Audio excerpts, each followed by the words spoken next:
아버님, 은희님, 저희들 이렇게 성공했는데 어찌 먼저 갑시니까? 아버지 장려식 날 모르는 회장님들이 5명이나 와서 아버지 영정 앞에 엎드려 목 놓아 울고 있습니다. 저는 그때까지 아버지를 평생 무능한 분으로만 알고 살았습니다. 그런 아버지가 좁고 낡은 단칸방에서 홀로 숨을 거두셨다는 소식을 들었을 때도 제 마음은 차갑기만 했습니다. 사연 인생극장입니다. 구독과 좋아요 부탁드리고 행운도 함께 하시기 바랍니다. 장례식 첫날 밤 빈소는 쓸쓸하기 짝이 없었어요. 조문객이라곤 저와 제 아내 단둘뿐이었습니다. 아내는 제 옆에 앉아 한숨만 쉬고 있었고 저는 소주잔만 기울이고 있었죠. 아버지 영정 사진을 보면서도 눈물이 나지 않았어요. 오히려 속으로 이런 생각만 들었습니다.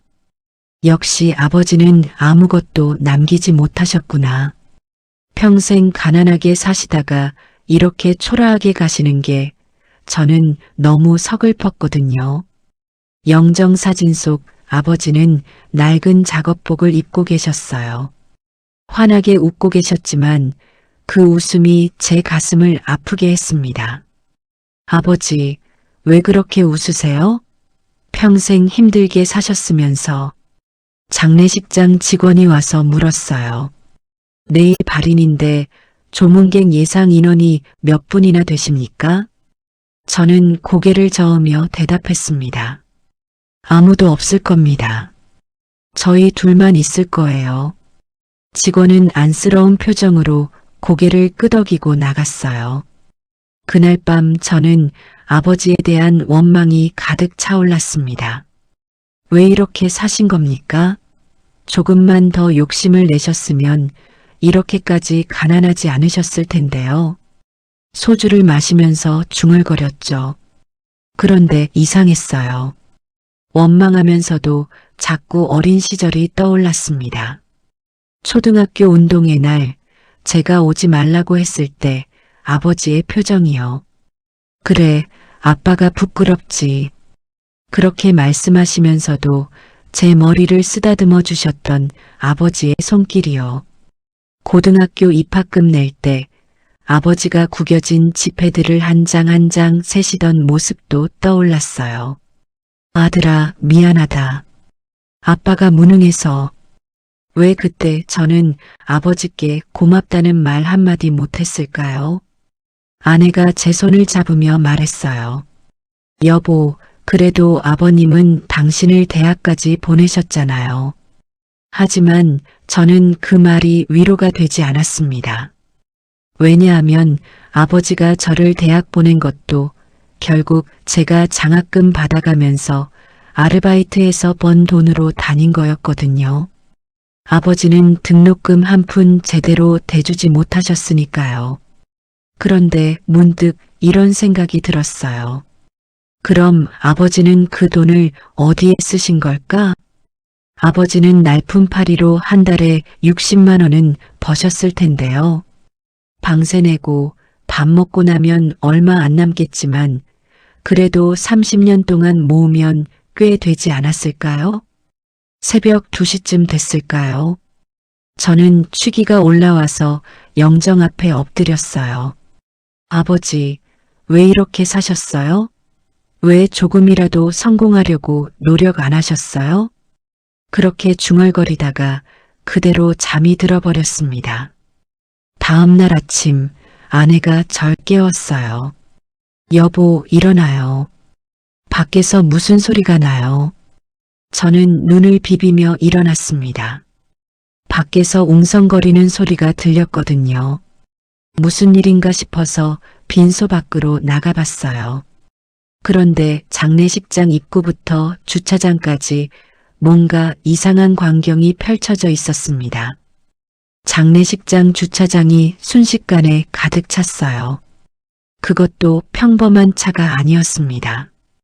전부 검은색 최고급 세단들이었거든요. 제네시스, 벤츠, BMW. 한 대 값이 억대를 넘는 차들이 줄줄이 서 있었어요. 저는 눈을 의심했습니다. 여기가 우리 아버지 장례식장 맞나? 차에서 내린 사람들도 심상치 않았어요. 전부 고급 양복을 차려입은 중년의 신사들이었습니다. 5명 정도 되는 것 같았는데 그들 뒤로 비서처럼 보이는 사람들도 따라왔어요. 장례식장 직원들도 깜짝 놀란 표정으로 그들을 맞이하고 있었죠. 저는 어리둥절한 채로 그들을 바라봤어요. 설마 장례식장을 잘못 찾아온 건가? 그런데 그들은 망설임 없이 우리 빈소 쪽으로 걸어오는 겁니다. 제일 앞서 걸어오던 분이 직원에게 물었어요. 박영수님 빈소가 여기 맞습니까? 직원이 고개를 끄덕이며 안내했습니다. 네, 이쪽입니다. 그 순간 저는 온몸에 소름이 돋았어요. 우리 아버지 성함이 박영수거든요. 그들은 정말로 우리 아버지를 찾아온 사람들이었습니다.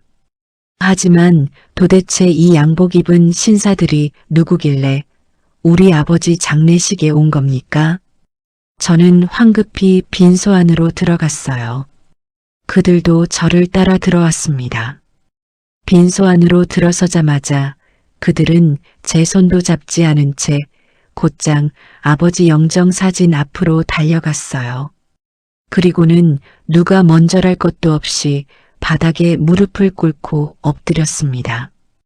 회장님, 아버님, 그들이 아버지 영정을 보며 목 놓아 우는 소리가 빈소 안을 가득 채웠어요. 저는 그 자리에 얼어붙었습니다. 회장님이라고요? 우리 아버지를 회장님이라고 부른다고요? 5명의 신사들은 아버지 영정 앞에 엎드린 채 한참 동안 울었어요. 그들의 어깨가 들썩거렸고 흐느끼는 소리가 빈소 전체에 울려 퍼졌습니다. 저는 멍하니 그 광경을 지켜볼 수밖에 없었어요. 제 아내도 제 옆에서 입을 다물지 못하고 있었죠. 한참을 울던 그들 중 한 분이 천천히 고개를 들었어요. 머리가 반백인 60대쯤 되어 보이는 분이었습니다. 그분은 눈물을 닦으며 떨리는 목소리로 말했어요. 은희님, 저희를 이렇게 키워주시고 어찌 먼저 가십니까? 나머지 4분도 하나둘 고개를 들며 눈물을 훔쳤습니다. 저는 그제야 입을 열었어요. 실례지만 여러분은 누구십니까? 그 질문에 그들은 서로 얼굴을 마주 봤어요. 그리고 머리가 반백인 그분이 천천히 일어나 제게 다가왔습니다. 당신이 박영수 은희님의 아드님이시죠? 저는 고개를 끄덕였어요. 그분은 제 손을 꽉 잡으며 말했습니다. 우리는 모두 아버님의 은혜를 입은 사람들입니다. 아버님이 안 계셨다면 우리는 지금 이 자리에 없었을 겁니다. 저는 더욱 혼란스러웠어요. 아버지의 은혜라니요?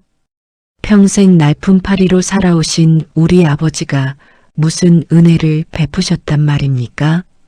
그분은 제 어깨를 토닥이며 이어서 말했어요. 제 명함입니다. 명함을 받아보니 깜짝 놀랄 수밖에 없었습니다. 대성건설 회장 김태준. 그 유명한 대성건설의 회장이었어요. 나머지 4분도 차례대로 명함을 건넸습니다. 한빛전자 회장 이서구, 동방물산 대표이사 박찬호, 미래식품 회장 최민수, 태양섬유 사장 정우진. 전부 이름만 들어도 알만한 대기업의 회장님들이었습니다. 저는 명함을 손에 쥔 채 그저 멍하니 서 있었어요. 도대체 이게 무슨 일입니까? 김태준 회장님이 제 손을 잡고 의자에 앉으라고 하셨어요. 저는 시키는 대로 앉았습니다. 다른 4분도 제 주위에 둘러앉으셨죠. 김 회장님이 한숨을 길게 내쉬며 말씀하셨어요. 우리가 아버님을 처음 만난 건 20년 전입니다. 20년 전이라면 제가 대학교 다닐 때였어요. 그때 아버지는 여전히 날품팔이를 하고 계셨죠. 김 회장님은 천천히 이야기를 이어갔습니다. 당시 우리는 모두 사업부도로 길거리에 나앉은 처지였습니다. 빚만 수억씩 지고 가족들은 뿔뿔이 흩어졌죠. 이서구 회장님이 눈물을 글썽이며 거들었어요. 저는 아내가 애들 데리고 친정으로 가버렸습니다. 저 혼자 고시원에서 라면으로 끼니를 때우고 있었죠. 그분의 목소리가 떨렸습니다. 하루는 편의점에서 컵라면을 사는데 카드가 거절됐어요. 그때 제 통장 잔액이 800원이었습니다. 박찬호 대표님도 고개를 끄덕이며 말했어요. 저도 마찬가지였습니다. 빚쟁이들한테 쫓겨다니면서 친구 집, 찜질방을 전전하며 숨어 살았어요. 최민수 회장님이 떨리는 목소리로 말했습니다. 저는 어머니가 돌아가셨는데 장례식도 못 치렀습니다. 장례비가 없어서요. 정우진 사장님도 눈물을 흘렸어요. 저는 딸이 아빠를 보고 울었습니다. 아빠, 왜 우리만 이렇게 가난해? 라고요. 그들은 모두 30대 초반의 젊은 사업가였는데 IMF 외환위기 때 한꺼번에 망했다고 하더군요. 김 회장님이 말을 이었어요. 그때 우리 5명은 우연히 한 허름한 국밥집에서 만났습니다. 이서구 회장님이 말했습니다. 처음에는 서로 경계했어요. 다들 망한 사람들이니까 뭘 바라겠냐는 마음이었죠. 박찬호 대표님이 씁쓸하게 웃으며 말했어요. 하지만 서로 처지가 비슷하다 보니 금방 친해졌습니다. 같은 아픔을 아는 사람들끼리는 말이 통하거든요. 그들은 매일 그 국밥집에서 만나 서로 위로하며 재기할 방법을 궁리했다고 합니다. 최민수 회장님이 말했어요. 우리는 그 국밥집에서 꿈을 이야기했습니다. 다시 일어서면 이런 사업을 해보자, 이렇게 살아보자고요. 하지만 현실은 냉혹했어요. 돈이 한 푼도 없었거든요. 은행은 물론이고 사채업자들도 상대해주지 않았죠.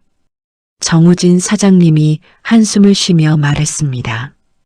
은행에서 대출 신청했다가 거절당한 게 20번도 넘었습니다. 김 회장님이 조용히 말했어요. 그때 우리를 지켜보신 분이 계셨습니다.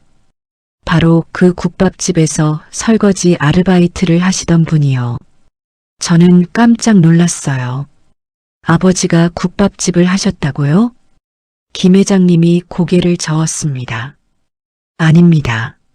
아버님은 그 국밥집에서 설거지 아르바이트를 하고 계셨어요. 월급 60만 원 받으시면서요. 설거지 아르바이트라니요. 저는 가슴이 먹먹해졌습니다.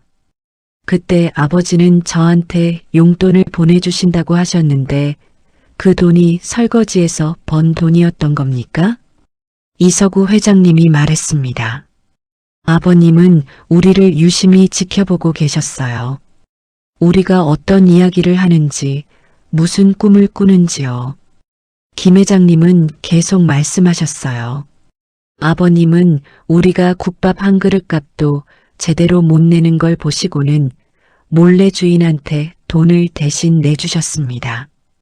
아버지는 그렇게 몇 달 동안 그들의 국밥값을 대신 내주셨다고 해요. 본인은 점심도 걸으면서 말이죠. 이서구 회장님이 눈물을 훔치며 말했습니다. 저희가 나중에 알고는 깜짝 놀랐습니다. 아버님 월급이 60만 원밖에 안 됐거든요. 60만 원이요? 그 돈으로 방세 내고 밥 먹고 저한테 용돈까지 보내주셨단 말입니까? 박찬호 대표님이 떨리는 목소리로 말했어요. 한 번은 저희가 국밥집 주인한테 들켰습니다. 아버님이 저희 국밥값을 대신 내주신다는 걸요. 최민수 회장님이 이어서 말했습니다. 주인이 화를 내며 아버님을 불렀어요. 저희도 따라갔죠. 정우진 사장님이 그때를 회상하며 말했어요. 주인이 아버님께 물었습니다. 도대체 왜 저 사람들 밥값을 대주는 거야? 당신도 형편이 어려우면서. 김 회장님이 아버지의 대답을 천천히 전했습니다. 아버님이 그러셨어요. 저 젊은이들 눈빛을 보세요. 아직 희망이 있어요. 저 친구들은 다시 일어설 겁니다. 이서구 회장님이 눈물을 흘렸어요. 그리고 아버님이 저희에게 다가와 물으셨습니다. 너희들 정말로 다시 일어서고 싶으냐? 박찬호 대표님이 말을 이었습니다. 저희가 대답했죠. 네, 하지만 돈이 없습니다. 은행도 사채업자도 돈을 안 빌려줍니다. 아버지는 그때 이렇게 대답하셨다고 합니다. 나도 너희 나이 때 사업하다가 망해봤어. 그때 아무도 안 도와줘서 얼마나 힘들었는지 몰라. 너희들은 나처럼 되지 말아야지. 그 말을 듣고 그들은 아버지 앞에서 울었대요. 최민수 회장님이 떨리는 목소리로 말했습니다. 저희가 아버님께 여쭤봤습니다. 그럼 저희는 어떻게 해야 합니까? 정우진 사장님이 이어서 말했어요. 아버님이 생각에 잠기시더니 이렇게 말씀하셨습니다. 너희가 재기하려면 각자 얼마씩 필요하냐? 김 회장님이 말했습니다. 저희가 계산해 봤습니다. 최소한 각자 3천만 원씩은 있어야 했어요.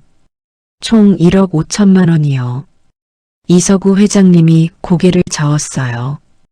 그때만 해도 저희는 그냥 하는 말인 줄 알았습니다. 설거지 아르바이트를 하시는 분이 어떻게 그런 큰 돈을 구하시겠어요? 하지만 2주 후 아버지가 그들을 다시 불렀다고 해요. 박찬호 대표님이 떨리는 목소리로 말했습니다. 아버님이 낡은 가방을 하나 들고 오셨어요. 그리고 봉투 5개를 꺼내 하나씩 나눠주셨습니다. 최민수 회장님이 말을 이었어요. 봉투를 열어보니 각각 3천만 원씩 들어있었습니다. 저희는 믿을 수가 없었어요. 총 1억 5천만 원이었습니다. 정우진 사장님이 눈물을 흘리며 말했어요. 저희가 물었습니다. 아버님, 이게 대체 무슨 돈입니까? 어디서 구하신 겁니까? 김 회장님이 아버지의 말씀을 전했습니다. 아버님이 그러셨어요. 이건 내가 평생 모은 전 재산이야. 이서구 회장님이 이어서 말했어요. 원래는 아들 결혼 자금으로 모아둔 건데 너희들이 더 급하니까 먼저 쓰거라. 그 말에 그들은 바닥에 엎드려 절을 했대요. 하지만 아버지는 손사래를 치셨답니다. 박찬호 대표님이 아버지의 말씀을 전했습니다. 절하지 마. 조건이 있어. 이자는 안 받을 테니 나중에 성공하거든 원금만 갚아. 최민수 회장님이 덧붙였어요. 그리고 절대로 내 이름 밝히지 마. 내 아들한테도 절대 말하지 마. 나는 그냥 지나가는 아저씨야. 김 회장님이 눈물을 흘리며 마지막으로 말했어요. 그 돈으로 저희 5명이 각자 다시 사업을 시작했습니다. 그리고 5년 만에 모두 성공했죠. 이서구 회장님이 눈물을 훔치며 계속 말을 이었어요. 사실 저희가 아버님께 처음 돈을 빌릴 때 아버님은 이렇게 말씀하셨습니다. 김 회장님이 고개를 끄덕이며 거들었죠. 나도 너희 나이 때 사업하다가 망해봤어. 그래서 너희 마음을 안다. 고하셨습니다. 저는 그 말에 깜짝 놀랐어요. 아버지가 사업을 하셨다고요? 평생 날품팔이만 하신 줄 알았는데요. 박찬호 대표님이 말했습니다. 아버님은 30대 초반에 작은 건설회사를 운영하셨답니다. 직원 10명 정도 거느리셨다고 하더군요. 최민수 회장님도 이어서 말했어요. 꽤 잘 나가는 회사였답니다. 그런데 90년대 중반쯤 부도가 났다고 하셨어요. 정우진 사장님이 조심스럽게 말했습니다. 부도 직전까지 직원들 월급을 다 주셨답니다. 당신 재산 전부 털어서요. 김 회장님이 눈물을 글썽이며 말했어요. 그것도 모자라서 개인 빚까지 내서 퇴직금까지 챙겨주셨대요. 그 바람에 아버님은 빈손으로 길거리에 나앉으셨답니다. 저는 머릿속이 복잡해졌어요. 아버지가 그런 분이셨구나. 그런데 왜 저는 한 번도 그 이야기를 들어본 적이 없는 겁니까? 이서구 회장님이 말했습니다. 아버님 말씀으로는 부도난 게 1995년이라고 하셨는데 저희를 만난 건 2005년입니다. 박찬호 대표님이 고개를 끄덕이며 말했어요. 그럼 10년 동안 설거지 아르바이트 하시면서 1억 5천만 원을 모으신 건데요. 최민수 회장님이 조용히 말했습니다. 월급 60만 원으로 10년 동안 모은다 해도 생활비 빼면 절대 불가능한 금액입니다. 정우진 사장님이 제 눈을 똑바로 보며 말했어요. 저희도 그게 의아해서 아버님께 한번 여쭤봤습니다. 도대체 어떻게 그 돈을 모으셨냐고요?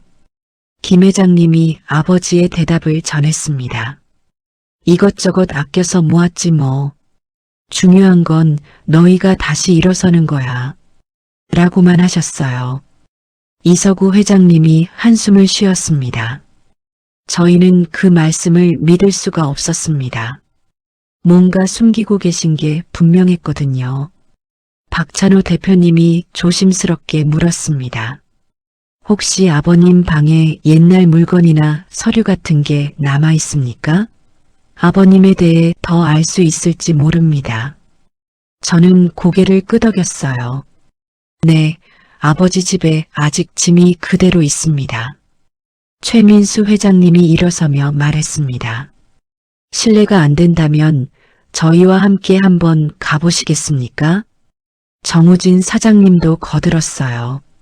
아버님이 평생 무엇을 하셨는지, 어떻게 사셨는지 알아야 제대로 된 추모를 할 수 있을 것 같습니다. 저는 회장님들과 함께 아버지의 방으로 향했어요. 가는 내내 머릿속이 복잡했습니다. 도대체 아버지는 어떻게 사신 걸까? 내가 모르는 아버지의 삶이 있었던 걸까? 아버지가 사셨던 단칸방에 도착했어요. 낡은 건물 3층, 겨우 3평 남짓한 방이었습니다. 문을 열자 곰팡이 냄새와 습기가 코를 찔렀어요. 방 안은 정말 아무것도 없었습니다.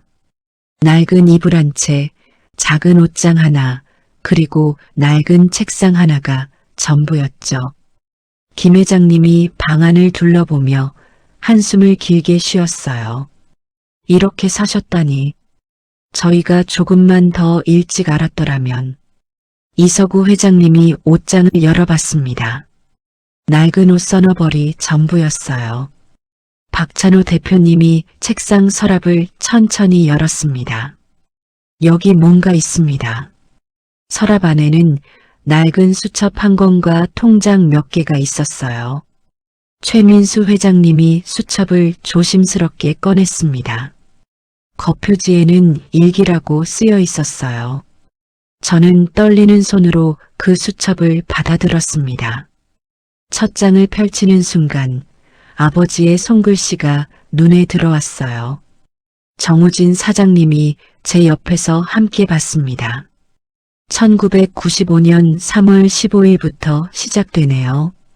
김 회장님이 조용히 읽기 시작했어요. 오늘 회사가 부도났다. 직원들한테 미안해서 얼굴을 들 수가 없다. 이서구 회장님이 다음 줄을 읽었습니다. 그래도 월급이랑 퇴직금은 다 챙겨줬다. 빚을 내서라도 지켜야 할 약속이었으니까. 박찬호 대표님이 목이 메어 잠시 말을 멈췄다가 계속 읽었어요. 이제 나는 빈손이다. 하지만 후회는 없다. 직원들은 가족이었으니까. 저는 눈물이 흘러내렸습니다. 아버지가 그렇게 직원들을 생각하셨구나. 최민수 회장님이 몇 장을 넘기며 말했어요. 여기 1995년 4월 기록이 있습니다. 정우진 사장님이 읽었습니다. 오늘부터 공사장 일을 시작했다. 힘들지만 아들 밥은 먹여야지. 아들만은 제대로 키워야 한다. 김 회장님이 1996년 기록을 찾아 읽었어요. 아들이 초등학교에 입학했다. 가방 하나 제대로 못 사줘서 미안하다. 하지만 아들은 씩씩하게 웃어줬다. 이서구 회장님이 1998년 기록을 펼쳤습니다. 아들이 아비를 부끄러워한다. 운동회에 오지 말라고 한다. 당연하다. 나도 내가 부끄럽다. 저는 그 자리에 주저앉았어요. 아버지가 얼마나 가슴 아프셨을까요? 박찬호 대표님이 2000년대 기록으로 넘어갔습니다. 여기부터는 아버님이 남을 도우신 기록들이 빼곡합니다. 최민수 회장님이 하나하나 읽어내려갔어요. 길에서 쓰러진 할아버지 병원비 30만 원. 이달 아들 용돈 못 보낸다. 괜찮다. 할아버지가 더 급하시니까. 정우진 사장님도 읽었습니다. 이웃집 아들 대학 등록금 200만 원. 내가 모아둔 돈 털었다. 젊은이는 공부해야 한다. 김 회장님이 2005년 1월 기록을 찾았어요. 국밥집에서 젊은이들이 울고 있다. 사업 망했다고 한다. 나처럼 되면 안 되는데 내 돈으로 도와주고 싶다. 이서구 회장님이 그 다음 장을 펼쳤습니다. 그리고 깜짝 놀란 표정으로 저를 봤어요. 아드님, 이걸 보십시오. 2005년 2월 1일 기록이었습니다. 젊은이들한테 줄 돈이 부족하다. 1억 5천이 필요한데 내가 모은 돈은 5천만 원뿐이다. 박찬호 대표님이 놀란 목소리로 말했어요. 그럼 나머지 1억은? 저는 다음 장을 급히 넘겼습니다. 은행 대출 거절, 담보 없음, 사채업자 만남, 이자 월 10%, 결정, 사채로 1억 빌림, 젊은이들 포기 못함. 이서구 회장님이 바닥에 주저앉았습니다. 아버님이 저희를 위해 사채까지. 김 회장님이 떨리는 손으로 계속 넘겼어요. 2006년 1월 사채 이자 60만 원. 이번 달 월급 전부. 굶어야겠다. 2007년 5월 젊은이들이 원금 갚음. 사채 청산. 숨통. 정우진 사장님이 수첩 뒷부분을 펼쳤습니다. 거기에는 200명이 넘는 이름과 금액이 빼곡했어요. 총 3억 원입니다. 최민수 회장님이 수첩 앞장을 다시 펼쳤어요. 1995년 3월 15일. 오늘부터 돈을 위해 사는 게 아니라 사람을 위해 살겠다. 번 돈의 절반은 어려운 사람 돕는 데 쓰겠다. 그때 박찬호 대표님이 책상 서랍을 뒤지다가 통장을 발견했어요. 여기 통장이 있습니다. 30년 동안의 입출금 내역이 빼곡했습니다. 매달 입금 30만 원. 출금은 몇백만 원 모이면 전액. 정우진 사장님이 마지막 페이지를 봤습니다. 마지막 출금 2024년 11월 10일 450만 원. 돌아가시기 한 달 전입니다. 수첩에 그날 기록이 있었어요. 옆집 총각 결혼자금 450만 원. 통장 비었다. 괜찮다. 통장 사이에서 편지가 떨어졌습니다. 겉봉에 아들에게라고 쓰여 있었어요. 저는 떨리는 손으로 편지를 펼쳤습니다. 최민수 회장님이 읽기 시작했어요. 아들아, 이 편지를 읽고 있다면 아비는 이미 떠난 후겠지. 아비가 미안하다. 좋은 옷 못 사주고 부끄럽게 만들어서. 하지만 후회 안 한다. 아비가 선택한 삶이니까. 젊었을 때 회사 경영했다. 부도 났어. 그때 깨달았다. 돈은 쌓는 게 아니라 흘려보내는 거라고. 30년 동안 200명 도왔다. 그게 아비의 자랑이야. 김 회장님이 이어서 읽었어요. 너는 아비를 부끄러워했지. 괜찮아. 내가 혼자 일어선 게 자랑스럽다. 아비는 돈 못 남긴다. 대신 이 말 남긴다. 사람은 가진 걸로 사는 게 아니라 나눈 걸로 산다. 이서구 회장님이 마지막 문장을 읽었습니다. 아들아, 아비는 너를 사랑한다. 평생 가슴 벅찼어. 사랑한다, 아들아. 편지가 끝났습니다. 박찬호 대표님이 서랍에서 또 다른 통장을 꺼냈어요. 이건 아드님 명의입니다. 정우진 사장님이 확인했습니다. 1995년부터 적금. 매달 15만 원씩 30년. 김 회장님이 계산했어요. 약 8천만 원입니다. 이서구 회장님이 정리했습니다. 월급 60만 원 중 30만 원 생활비, 15만 원 아드님 적금, 15만 원 남 도움. 최민수 회장님이 울먹였어요. 하루 5천 원으로 30년을 사신 겁니다. 통장에 아버지 필체가 있었어요. 아들아, 이건 내 거다. 아비는 없어도 괜찮아. 너만 잘 살면 돼. 수첩 마지막 장에 아버지의 마지막 글이 있었습니다. 몸이 안 좋다. 얼마 안 남았다. 괜찮다. 행복했으니까. 200명 도왔다. 돈은 없지만 부자로 살다 간다. 아들아, 아비를 용서해다오. 미안하다. 하지만 너를 정말 사랑했단다. 저는 수첩과 통장과 편지를 꼭 껴안고 무릎을 꿇었습니다. 목 놓아 울었어요. 아버지는 하루 5천 원으로 사시면서도 200명을 도우시고 저를 위해 8천만 원을 모아주셨던 겁니다. 박찬호 대표님이 계속 편지를 읽었습니다. 아비는 평생 나누며 살았다. 그래서 행복했어. 돈은 한 푼도 남지 않았지만 200명의 친구가 생겼으니까. 최민수 회장님이 눈물을 흘리며 이어 읽었어요. 아들아, 너도 나누며 살아라. 그게 진짜 부자로 사는 거란다. 돈이 많은 게 부자가 아니야. 사랑이 많은 게 부자야. 정우진 사장님이 떨리는 목소리로 읽었습니다. 그리고 아비를 찾아올 사람들이 있을 거야. 아비가 도운 사람들 말이야. 그들한테 미안하다고 전해줘. 더 많이 못 도와줘서. 김 회장님이 마지막 문장을 읽으려다 목이 메어 말을 잇지 못했어요. 이서구 회장님이 대신 읽었습니다. 아들아, 아비는 너를 사랑한다. 평생 너만 보면 가슴이 벅찼어.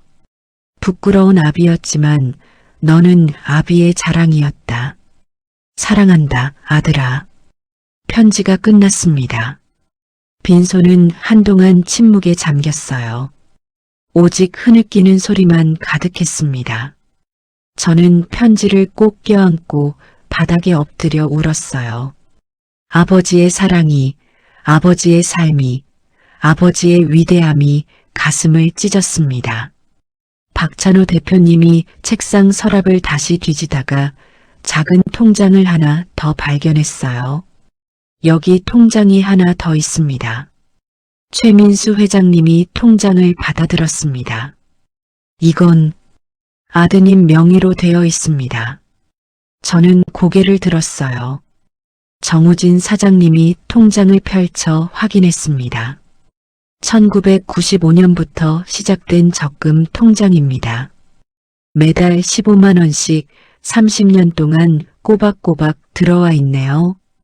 김 회장님이 계산기를 두드렸어요. 원금만 5,400만 원입니다. 이자 붙으면 약 8천만 원 정도 됩니다. 이서구 회장님이 놀란 표정으로 말했습니다.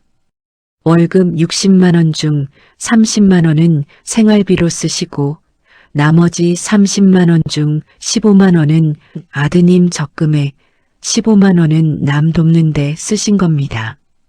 박찬호 대표님이 눈물을 흘렸어요. 아버님은 결국 월 15만 원으로 30년을 사신 겁니다. 최민수 회장님이 말했습니다. 하루에 5천 원입니다. 한 끼에 1,600원 꼴이에요.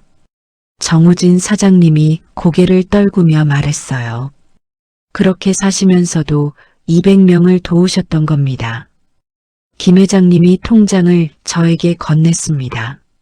아드님, 이건 아버님이 평생 당신을 위해 모으신 돈입니다. 저는 떨리는 손으로 통장을 받았어요. 통장 첫 페이지에 아버지의 필체로 메모가 적혀 있었습니다. 아들아, 이건 내 거다. 아비는 없어도 괜찮아. 너만 잘 살면 돼. 이서구 회장님이 수첩 마지막 장을 다시 펼쳤어요. 거기에는 아버지의 마지막 다짐이 적혀 있었습니다. 박찬호 대표님이 읽었습니다. 2024년 11월 15일 몸이 많이 안 좋다. 이제 얼마 안 남은 것 같다. 괜찮다. 나는 행복했으니까. 최민수 회장님이 이어서 읽었어요. 200명을 도왔다. 그들이 다시 일어섰다. 그게 내 가장 큰 기쁨이다. 돈은 한 푼도 안 남았지만 나는 부자로 살다 간다. 정우진 사장님이 마지막 문장을 읽었습니다. 아들아, 아비를 용서해다오. 좋은 아비 못 돼서 미안하다. 하지만 아비는 너를 정말 사랑했단다. 저는 통장을 꼭 껴안고 오열했습니다. 아버지는 평생 저를 위해 사셨던 겁니다. 당신은 하루 5천 원으로 살면서 저를 위해 8천만 원을 모아주셨던 겁니다. 김 회장님이 제 어깨를 토닥이며 조용히 말했어요. 아드님, 저희가 아버님을 마지막으로 뵌 게 한 달 전이었습니다. 이서구 회장님이 눈물을 훔치며 말을 이었습니다. 그때 아버님은 많이 편찮으셨어요. 얼굴색도 안 좋으시고 기침도 심하셨죠. 박찬호 대표님이 말했습니다. 저희가 병원에 모시고 가려고 했습니다. 당장 검사부터 받으시라고요. 최민수 회장님이 고개를 저었어요. 하지만 아버님은 완강히 거절하셨습니다. 괜찮다. 그냥 감기야. 라고만 하시더군요. 정우진 사장님이 떨리는 목소리로 말했습니다. 저희가 그럼 집이라도 좋은 데로 옮겨드리겠다고 했습니다. 이 좁은 방에서 계속 사시면 건강이 더 나빠진다고요. 김 회장님이 말했어요. 아니면 요양원이라도 좋은 곳으로 모시겠다고 했죠. 비용은 전부 저희가 부담하겠다고요. 이서구 회장님이 눈물을 흘렸습니다. 하지만 아버님은 그것도 다 거절하셨어요. 나는 이 방이 좋아. 여기가 내 집이야. 라고 하시더군요. 박찬호 대표님이 말을 이었어요. 저희가 그럼 생활비라도 드리겠다고 했습니다. 매달 몇백만 원씩이라도요. 최민수 회장님이 고개를 저었습니다. 아버님은 그것도 거절하셨어요. 나는 충분히 가졌어. 이미 너무 많이 받았어. 라고 하셨죠. 정우진 사장님이 조심스럽게 말했습니다. 그러면서 아버님이 저희에게 부탁하신 게 딱 하나 있었습니다. 김 회장님이 눈을 감으며 아버지의 말씀을 전했어요. 내가 죽거든 내 아들한테 찾아가줘. 그리고 전해줘. 아비가 평생 너를 사랑했다고.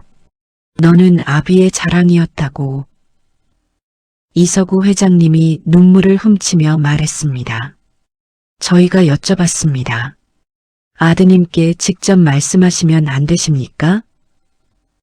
박찬호 대표님이 아버지의 대답을 전했어요. 아들이 나한테 전화도 잘 안 받아. 내가 부끄러운가 봐. 괜찮아. 아들이 잘 사니까 나는 그것만으로도 행복해. 최민수 회장님이 떨리는 목소리로 말했습니다. 저희가 말씀드렸습니다. 아버님이 이렇게 많은 사람을 도우신 걸 아드님이 알면 정말 자랑스러워 하실 겁니다. 정우진 사장님이 고개를 저었어요. 하지만 아버님은 이렇게 말씀하셨습니다. 김 회장님이 천천히 아버지 말씀을 전했습니다. 아니야. 아들이 그걸 알면 아비를 불쌍하게 여길 거야. 나는 그게 가장 싫어. 나는 불쌍한 사람이 아니거든. 이서구 회장님이 이어서 말했어요.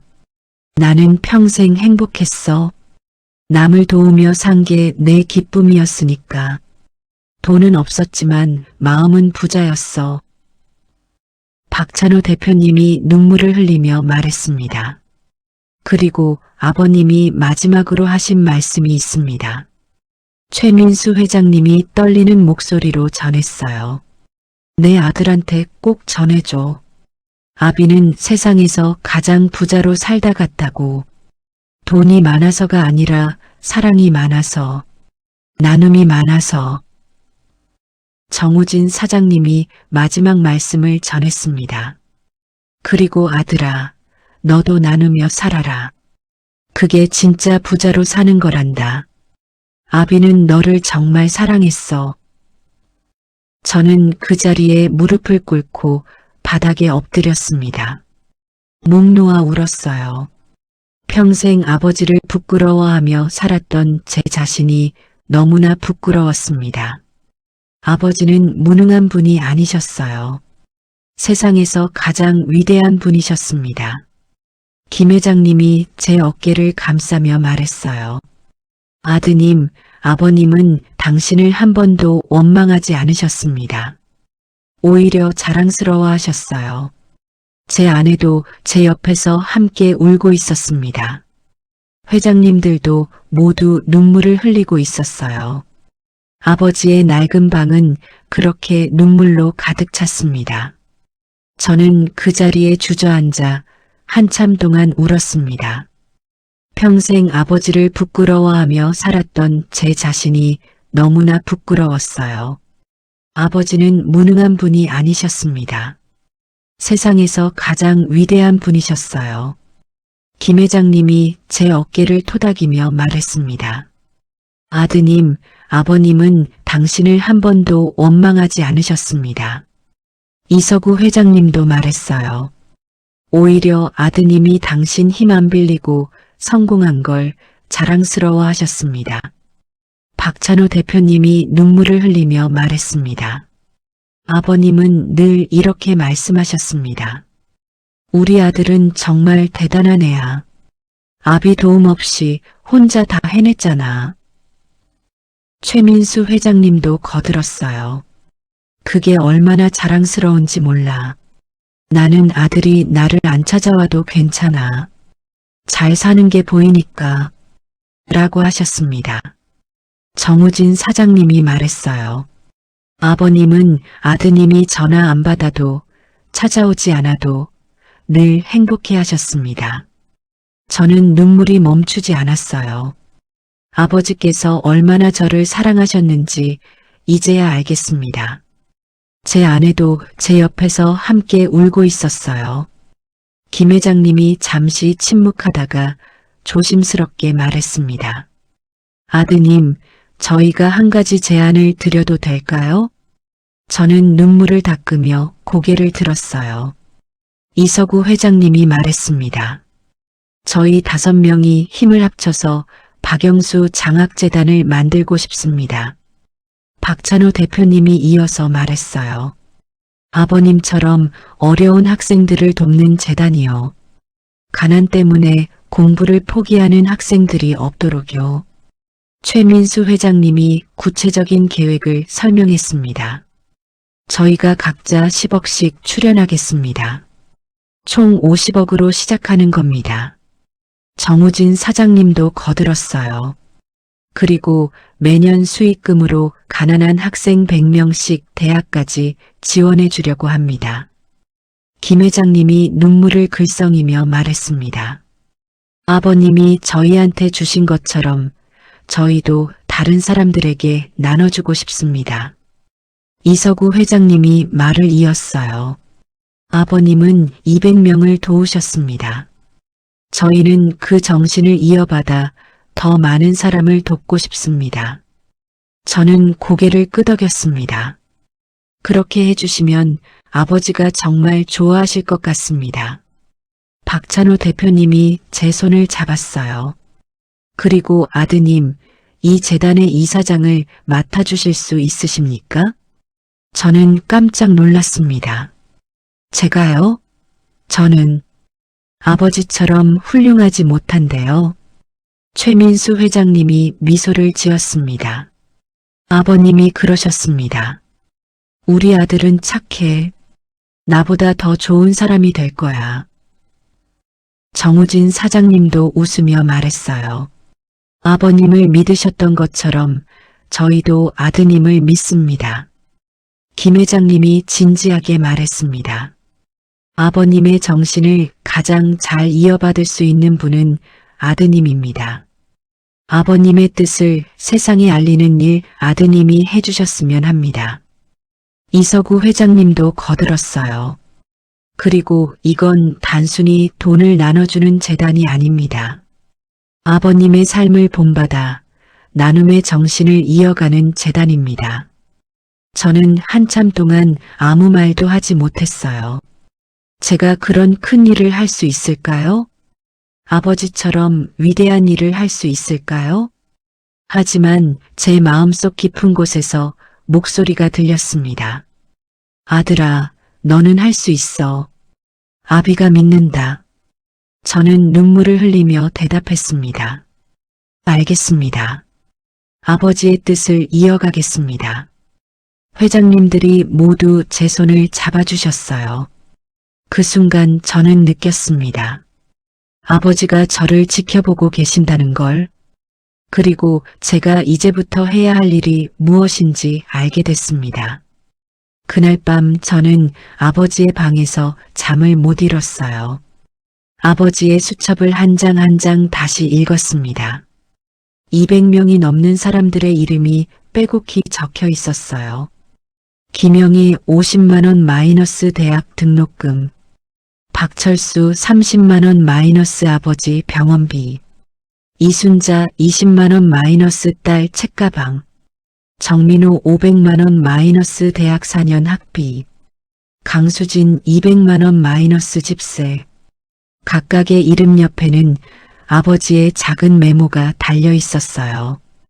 영희가 포기하지 않고 공부하길. 이 아이는 의사가 될 거야. 반드시. 철수 아버지가 쾌차하시길. 아들이 효자인데 아버지를 잃으면 안 되지. 순자 딸이 씩씩하게 자라길. 엄마가 혼자 키우는데 참 대단해. 민호가 훌륭한 선생님이 되길. 가난한 아이들을 가르치는 선생님이 되면 좋겠어. 수진 씨가 안정된 삶을 살길. 혼자 애들 키우느라 고생이 많아. 아버지는 단순히 돈을 준 게 아니었습니다. 그들의 인생을 응원하고 계셨던 거예요. 한 사람 한 사람의 꿈을, 희망을, 미래를 함께 꿈꾸고 계셨던 겁니다. 저는 페이지를 넘기며 계속 읽었어요. 택시기사 이철호 300만 원 마이너스 딸 결혼식, 철호 씨가 딸 결혼 못 시켜서 얼마나 가슴 아파했는지. 이번에 딸이 행복하게 시집가면 좋겠어. 대학생 박소영 100만 원 마이너스 교재비. 소영이가 밤새 아르바이트 하면서 공부하는 거 보니 마음이 아파. 책값이라도 걱정 말고 공부했으면. 할머니 김순덕 50만 원 마이너스 겨울 이불. 할머니가 추운 방에서 떠시는 거 보니 내 어머니 생각나. 따뜻하게 주무셔야지. 청년 정우성 200만 원 마이너스 기술학원비. 이 친구 손재주가 좋아. 기술 배우면 잘할 거야. 식당 아줌마 최명숙 150만 원. 아들 수술비. 아들이 아프면 엄마 마음이 얼마나 아플까. 빨리 나았으면. 저는 눈물이 멈추지 않았어요. 아버지는 그들의 이름을 하나하나 기억하고 계셨어요. 그들의 사연을, 그들의 아픔을, 그들의 꿈을 모두 마음에 새기고 계셨던 겁니다. 저는 수첩 마지막 장을 펼쳤습니다. 거기에는 제 이름이 적혀 있었어요. 아들 박준영 마이너스 8천만 원 적금. 그 옆에 아버지의 긴 메모가 있었습니다. 준영아, 이건 내 거다. 아비는 없어도 괜찮아. 너만 행복하면 돼. 아비가 못해준 게 많아서 미안하다.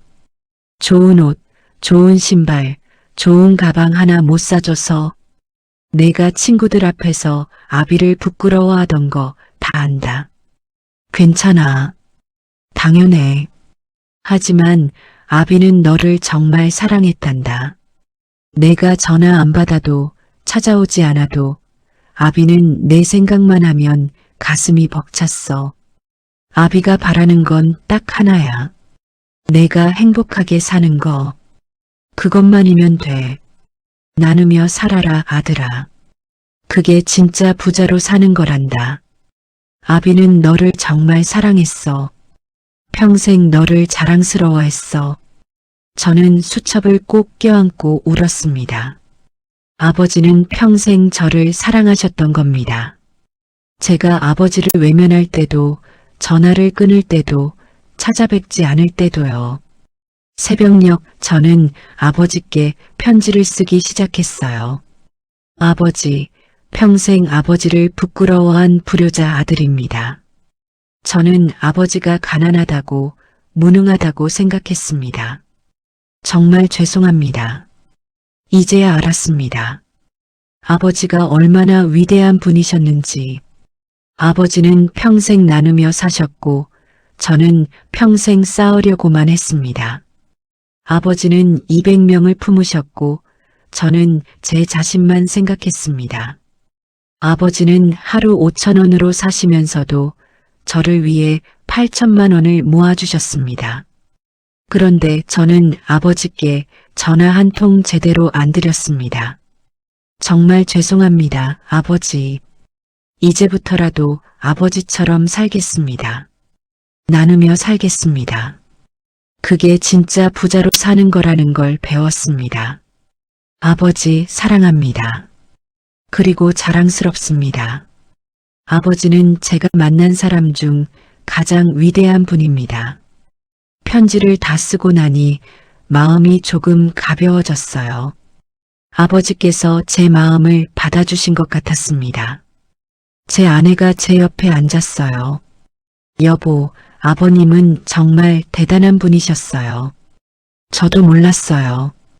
저는 고개를 끄덕였습니다. 그래, 나는 평생 아버지를 몰랐어.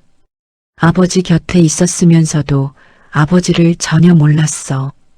아내가 제 손을 잡았어요. 이제부터라도 아버님의 뜻을 이어가면 돼요. 우리 함께해요. 저는 아내를 꼭 껴안았습니다. 고마워. 당신이 있어서 다행이야. 아내가 말했어요. 우리 아이들한테도 할아버지 이야기를 해줘야겠어요. 할아버지가 얼마나 훌륭한 분이셨는지. 저는 눈물을 흘리며 대답했습니다. 그래, 우리 아이들이 할아버지를 본받아 자랐으면 좋겠어. 나누며 사는 사람으로 창밖으로 해가 떠오르고 있었어요. 새로운 하루가 시작되고 있었습니다. 아버지 없는 첫 번째 아침이었지만 저는 이제 아버지를 제대로 알게 됐습니다. 아버지가 저에게 남겨주신 가장 큰 유산은 돈이 아니었어요. 나누며 사는 삶이었습니다. 아버지의 장례식은 3일장으로 치러졌습니다. 장례 기간 동안 조문객이 끊이질 않았어요. 회장님들이 연락한 사람들뿐만 아니라 아버지가 도우신 200명이 넘는 사람들이 모두 찾아왔습니다. 대학생, 회사원, 자영업자, 택시기사, 청소부, 식당 주인, 간호사. 각자 다른 삶을 살고 있었지만 모두 아버지 덕분에 힘을 얻은 사람들이었어요. 그들은 한 명씩 제게 다가와 말했습니다. 어떤 대학생은 이렇게 말했어요. 아버님이 없었다면 저는 대학을 포기했을 겁니다. 지금 저는 의사가 되기 위해 공부하고 있습니다. 나중에 무료 진료소를 열어서 아버님처럼 남을 돕고 싶습니다. 어떤 회사원은 눈물을 흘리며 말했습니다. 아버님이 제 아버지 병원비를 대주셨습니다. 덕분에 아버지가 살아나셨고 저는 아버지와 함께 10년을 더 보낼 수 있었습니다. 어떤 식당 주인은 이렇게 말했어요. 아버님이 제 식당 개업 자금을 빌려주셨습니다. 지금 저는 그 식당으로 가족을 먹여 살리고 있습니다. 매달 수익금 일부를 어려운 사람들 도와주고 있습니다. 어떤 택시기사는 말했습니다. 아버님이 제 딸 결혼 비용을 도와주셨습니다. 덕분에 딸이 행복하게 결혼했습니다. 저는 지금도 아버님 사진을 택시에 붙여두고 다닙니다. 어떤 간호사는 울먹이며 말했어요. 아버님이 제 간호학교 학비를 대주셨습니다.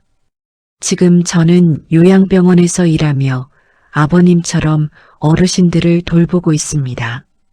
200명이 넘는 사람들이 저마다 아버지의 은혜를 이야기했습니다.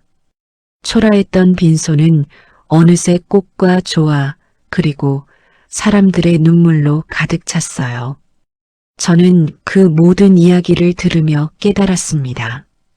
아버지는 평생 씨앗을 뿌리며 사셨구나. 그 씨앗이 지금 이렇게 꽃을 피우고 있구나. 발인 날 아침이 밝았습니다. 장례 행렬이 출발하려 할 때 200명이 넘는 사람들이 모두 연구차 뒤를 따라 나섰어요. 장례식장 직원이 놀란 표정으로 말했습니다. 이렇게 많은 분들이 뒤따르시는 장례식은 처음 봅니다. 김 회장님이 제 옆에서 조용히 말했습니다.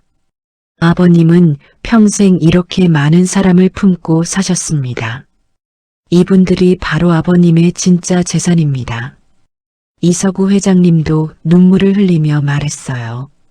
진짜 부자는 돈이 많은 사람이 아니라 사랑이 많은 사람입니다. 아버님은 세상에서 가장 부유한 분이셨습니다. 장지로 가는 길은 멀었지만 아무도 뒤처지지 않았어요. 모두가 아버지의 마지막 길을 함께 걸었습니다. 장지에 도착해서 아버지를 모시는 동안 저는 계속 생각했습니다. 아버지는 평생 무엇을 남기셨을까? 돈은 한 푼도 없으셨어요. 집도 땅도 재산도 없으셨습니다. 하지만 200명이 넘는 사람들의 마음속에 살아계셨습니다. 그리고 그들은 또 다른 사람들을 돕고 있었어요. 아버지의 나눔이 계속 이어지고 있었습니다. 그게 아버지가 남기신 진짜 유산이었습니다. 하관식이 끝나고 사람들이 하나둘 떠났어요. 저는 마지막까지 아버지 무덤 앞에 남아 있었습니다. 아버지, 이제 편히 쉬세요. 제가 아버지의 뜻을 이어가겠습니다. 바람이 불어왔습니다. 마치 아버지가 대답하시는 것 같았어요. 아들아, 고맙다. 아비는 너를 믿는다. 3개월 후 박영수 장학재단 출범식이 있었습니다. 회장님 5분이 각자 10억씩 출연해서 만든 재단이었어요. 서울 시내 한 호텔 대연회장에 200명이 넘는 사람들이 모였습니다.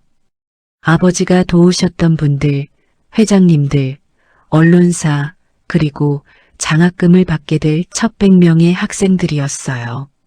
저는 이사장으로서 단상에 올라 첫 인사말을 했습니다. 우리 아버지 박영수는 평생 가난하게 사셨습니다. 청중들이 조용히 귀를 기울였어요. 하지만 누구보다 부유하게 사셨습니다. 나누며 사셨기 때문입니다. 아버지는 하루 5,000원으로 30년을 사셨습니다. 그러면서 200명이 넘는 사람들을 도우셨습니다. 총 3억 원이라는 돈을 남들을 위해 쓰셨습니다. 당신은 굶으면서 말입니다. 청중들 사이에서 흐느끼는 소리가 들렸어요. 아버지는 저에게 이렇게 말씀하셨습니다. 사람은 가진 걸로 사는 게 아니라 나눈 걸로 산다. 이 재단은 바로 그 아버지의 정신을 이어가려고 합니다. 우리는 매년 어려운 학생 100명을 선발해 대학까지 지원할 것입니다. 하지만 우리가 주는 건 단순히 돈이 아닙니다. 아버지의 나눔 정신입니다. 이 장학금을 받는 학생들은 나중에 또 다른 누군가를 도와주셔야 합니다. 그렇게 아버지의 씨앗이 계속 퍼져나가길 바랍니다. 박수 소리가 연회장을 가득 채웠습니다. 김 회장님이 단상에 올라 말씀하셨어요. 저희 5명은 박영수 아버님이 없었다면 지금 여기 없었을 겁니다. 아버님은 저희에게 돈만 빌려주신 게 아닙니다. 희망을 주셨습니다. 이서구 회장님도 이어서 말했습니다. 아버님은 저희를 위해 사채까지 쓰셨습니다. 그 사실을 알았을 때 저희는 얼마나 울었는지 모릅니다. 박찬호 대표님이 말했어요. 우리는 이 재단을 통해 아버님의 은혜를 갚고 싶습니다. 아니, 갚을 수는 없습니다. 다만 이어가고 싶습니다. 첫 해 장학생 선발식이 시작됐습니다. 100명의 학생들이 한 명씩 단상에 올라 장학 증서를 받았어요. 그중 한 학생이 소감을 말했습니다. 저는 아버지를 일찍 여의었습니다. 어머니 혼자 저와 동생을 키우시느라 새벽 청소 일을 하셨습니다. 그 학생의 목소리가 떨렸어요. 어머니가 새벽 3시에 일어나 청소하러 가시는 모습을 보면서 저는 대학을 포기하려고 했습니다. 어머니께 더 이상 짐이 되고 싶지 않았거든요. 하지만 이 장학금 덕분에 꿈을 이룰 수 있게 됐습니다. 그 학생이 눈물을 흘렸어요. 어제 어머니께서 제 손을 잡고 우시면서 말씀하셨습니다. 세상에 이렇게 좋은 분이 계시다니 이 은혜를 평생 잊지 마라. 나중에 저도 박영수 할아버지처럼 누군가를 도울 수 있는 사람이 되고 싶습니다. 아니, 꼭 그렇게 살겠습니다. 이 은혜를 다른 누군가에게 베풀겠습니다. 그게 제가 할아버지께 드릴 수 있는 최고의 감사라고 생각합니다. 청중들이 일어나 박수를 쳤습니다. 저는 그 순간 깨달았습니다. 아버지의 나눔이 계속 이어지고 있구나. 아버지가 도운 사람들이 또 다른 사람을 돕고 그들이 또 다른 사람을 돕고 이렇게 아버지의 씨앗이 끝없이 퍼져나가고 있구나. 출범식이 끝나고 집으로 돌아오는 길 저는 하늘을 올려다봤어요. 아버지, 보고 계시죠? 아버지의 뜻을 이어가고 있습니다. 이제야 알았습니다. 아버지는 평생 씨앗을 뿌리며 사셨던 거네요. 그 씨앗이 지금 싹을 틔우고 있습니다. 꽃을 피우고 있습니다. 그리고 그 꽃들이 또 다른 씨앗을 만들어내고 있습니다. 아버지, 정말 자랑스럽습니다. 아버지는 제가 만난 사람 중 가장 위대한 분입니다. 아니, 세상에서 가장 위대한 분입니다. 바람이 불어왔습니다. 따뜻한 봄바람이었어요. 마치 아버지가 제 머리를 쓰다듬으시는 것 같았습니다. 그리고 아버지의 목소리가 들리는 것 같았어요. 아들아, 너도 씨앗을 뿌리며 살아라.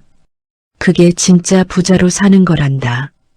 가진 걸로 사는 게 아니라 나눈 걸로 사는 거야. 아비는 너를 믿는다. 그리고 사랑한다, 아들아. 저는 눈물을 흘리며 대답했습니다. 네, 아버지. 약속드립니다. 아버지처럼 살겠습니다. 평생 씨앗을 뿌리며 살겠습니다.